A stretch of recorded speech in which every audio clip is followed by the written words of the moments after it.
যারা ফজরের নামাজ পড়ছেন না বা পড়তে অসুবিধা হচ্ছে, শুনে রাখেন, নবী করিম সাল্লাল্লাহু আলাইহি সাল্লাম বলেছেন, মুনাফিক যারা নামে মুসলমান, আল্লাহর খাতায় মুসলমান না, যারা আল্লাহর খাতায় মুসলমান না, নামে মুসলমান, এদের একটা বড় মার্কা হলো তাদের জন্য দুইটা ওয়াক্ত নামাজ পড়া খুব বেশি কঠিন হয়। তার একটা হলো আসর আর একটা হলো ফজর।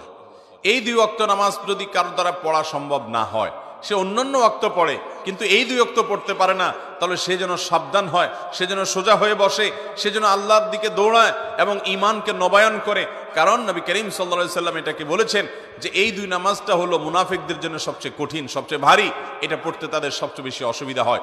অন্যান্য নামাজগুলো তারা হয়তো পড়ে কিন্তু এই দুই নামাজ পড়তে পারে না। বিধায় আমাদের যাদের ফজরের নামাজ পড়া হয় না বা ফজর নামাজ পড়তে পারি না, বা চেষ্টা করেও আমার দ্বারা বেশিরভাগ সময় ফজর নামাজ পড়া হয় না, মিস হয়, কিংবা পড়ি কিন্তু অনেক কষ্ট হয়, সাধারণত হয় না, একদিন হয়তো 5 দিন হয় না এবং সময় মতো হয় না, সকালে 8টা-9টায় উঠে নামাজ পড়েন, মনে রাখবেন আমাদের জন্য এটা অ্যালার্মিং, যেটা শয়তানের ওয়াসওয়াসার কারণে, কুমন্ত্রণার কারণে আমরা মুনাফিকদের কাতারে চলে যাচ্ছি কিনা। অতএব আমার মা বোনদের প্রতি আমার উদাত্ত আহ্বান থাকবে, 5 ওয়াক্ত নামাজ ঠিক করুন, আপনার অন্য সব আল্লাহ তাআলা ঠিক করবেন।